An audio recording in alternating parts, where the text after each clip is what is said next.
Welcome back to episode 2, season 2 of Beyond the Armor. We are your hosts, Dr. Rob Brown, Tim Bosher, back with you, excited for this second episode of the year. Can you believe it? Already started the school year. Yep. It is now Monday, August 25th as we drop this episode. Been a fantastic start so far. Man, what a great start. It's been so exciting to see students back in the building. Yep. Do you know that students have really loved the renovated hallways? I mean, what a lot of work went into the renovated hallways and restrooms in the upper school building. Particularly, one of our faculty members actually helped out in a very specific way with That's right. Alvin Sell built those centerpieces in the ceiling. The ceiling those features, slat the accents. ceilings. Yep, that's right. He and Andon Carr both worked really hard on those, getting those cut down to size, stained, and then he and Alvin and Andon and myself and Ray, primarily Ray, just got those stuff and we just lifted up and put them up there. And we used the machine, but I mean, we it was still so put them cool up there, to watch. attached them up. It was great. There's and a lot of work to fantastic. install those, but it was so fun to see Mr. Sell, one of our teachers, 30 years of service at FPA. Awesome. Right, so exciting. Going back to Shannon Forest Christian School and First Presbyterian Academy, been there for 30 years. Andon Carr, one of our students, rising senior, right? Senior this year. Can't say rising anymore. The school year has started. I mean, just so cool to see. And seeing y'all install those, like lifting that up, that was really impressive. So just excited about that. We also got some great responses from parents and students from Back to School Bash. That was so much fun. Yeah. We got our podcast crew already working hard. And so we wanted them to share with you a little bit of reactions from parents and students. Yeah, let's take a look at that. Building. Yeah. Hi guys, I'm here with our 11th grade ambassadors. What are your guys' names? I'm Josh Godsey. I'm Mike Sayre. And I'm Virginia Cope.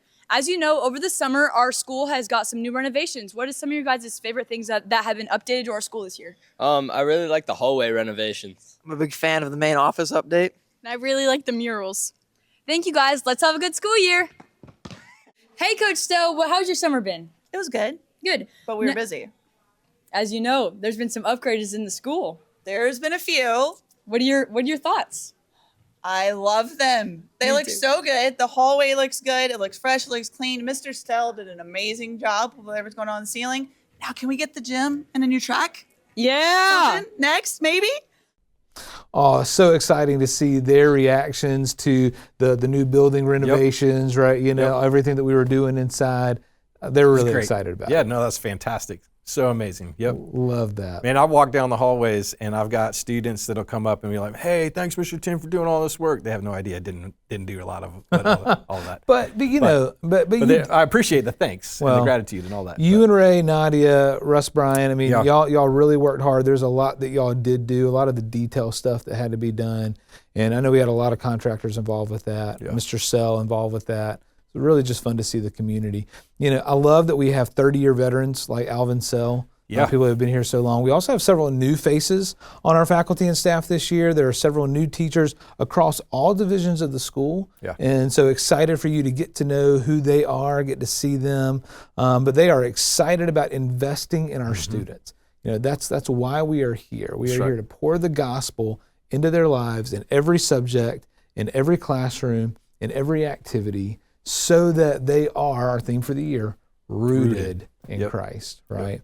And just so excited about that. One of the ways that we do that is actually through our chapel program. Now, you've had the opportunity to be part of chapel program at different divisions. We have downtown chapel, Crusader Station as their chapel, lower school and upper school, so different divisional chapels, and they meet on Wednesday mornings in their different locations, right, throughout the campuses. And they look a little bit different based on the age of the students. We've got speakers that'll come and speak and share. We have music. I love seeing those little kids worship. They do their motions. Amazing. Oh, so much fun. So chapels are just a great way to be, they're a part of the culture of the school. So it's not just the classrooms, it's not just what's happening in activities, but there is that intentional time each week when we build that investment into the lives of our students. Discipleship. I mean, it's it is. Relationship and discipleship. That's and right. Building into their spiritual growth while those that are leading, myself included, have to continue to feed ourselves so that we can pour into these students. It's amazing. And it's not just the speakers too. It's the D groups at the upper school level. We have discover groups that meet basically every other week, rotate with a large group chapel. You're actually have been a D group leader. Yes, that's You right. know, how was that experience? Like you had 8th grade I had boys 8th grade last boys. year. Yeah, I had 8th grade boys, and I mean the key there is feeding them. Just make sure that you keep them fed.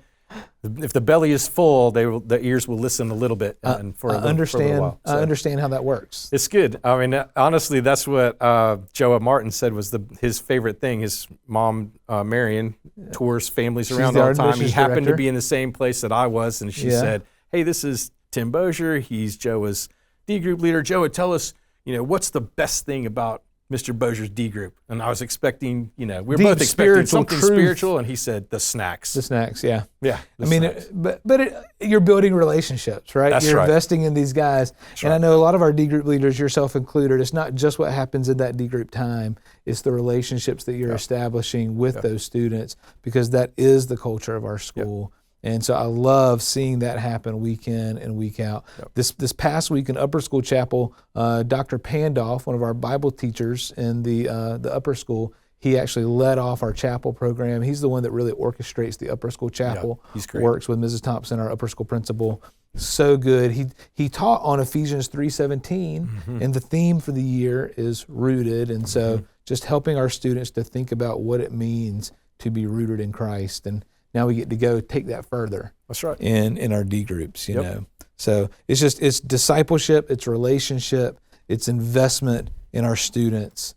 That's, I think, one of the things that makes FPA so special. Yeah, unique. It is. It is. We want to make this type of education as accessible as possible, right? Like we want our students to get the gospel in everything that they do, and we want to reach as many students as we possibly can with the gospel and provide a Christian education for as many people as we can. I'm excited this year. The state of South Carolina launched the ESTF program, which allowed funds to be diverted to families so that they have more accessibility for Christian education. Right? We have some families that have benefited from that. Also, we have established the FPA Endowment Fund, which we are building that endowment right now. And we can use the interest from that endowment annually to help fund our tuition assistance program.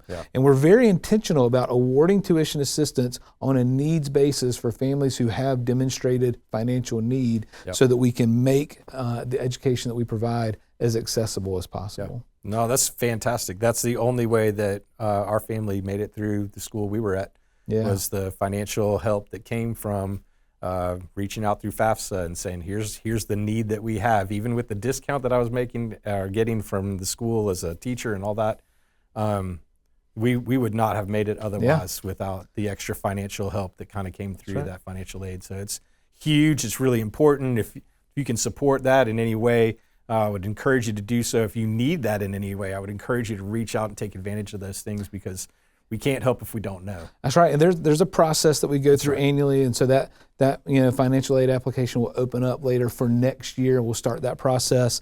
And two, with our endowment, if that's something that you'd be interested in giving to, you can actually make a donation. You can go online, you can reach out to our finance office and make a donation to our endowment fund. Actually, right now, we have a generous anonymous donor who is willing to donate up to $1 million. Whoa. As gifts come in, that donor will match every gift up to $1 million. So if we can raise $1 million in our endowment fund, that donor will provide the matching gifts so that we would actually have $2 million. That's amazing. And so far, we have with the match, we have already over $250,000 in our endowment fund. That's amazing. And our goal this year is to grow that by at least $300,000 in gifts. With the match would increase that by $600,000. So that is something that we are praying about for this year. That is one of our goals. So if that's something that interests you, please reach out and let us know. What a blessing. That's Absolutely. Awesome. We are here to help our students grow deeper, right? That's really what we want. And we last spring we talked about prayer requests. We wanted to see 630 student enrollment this year. God has done that, right? We have the 630 students, for this year that we've been praying for. Really excited about the future and what growth looks like. We have been praying for $10 million in donations, right? And God is already bringing donors and bringing people who want to give, see the progress that we made this summer with the upper school hallways, lower school office areas, the things that we were able to do. We're praying about breaking ground on something by August of 2027, right? Figuring out what our needs are and breaking ground in new building construction that's going to be coming and just seeing God at work. And so just really excited about everything that he's doing. And we want to celebrate what we've seen God do, even as we look ahead to what we know he's going to do. And so one of the ways that we do that is we gather together annually. And we're going to be gathering together for our annual Fall Fest celebration. That's coming up on Friday, October 17th on the Shannon Forest campus. But it is for both campuses to come together, downtown and Shannon Forest campuses. We want everybody there. We're going to have so much fun. We're going to celebrate. We're going to rejoice in all the things that God has done and look forward to everything that he is going to do. Yeah, there's a little over the top in the celebration It's- that I've heard. I mean, It's I going don't to be know. We'll fun. see. We're not going to give I'm not gonna details give you all yet. that. No, it's But a be teaser. looking for that information. That's Yeah, right. just a teaser. It's going to be pretty special. I'm really excited about Fall Fest. So mark your calendars for Friday, October 17th. You right. don't want to miss No, this you event. do not. It is going to be so good.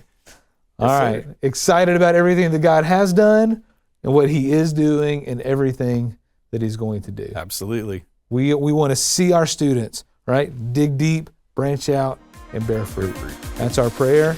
And so thank you for joining us for this episode of Beyond the Armor. And with that, We've gone beyond the armor. we'll see you next time.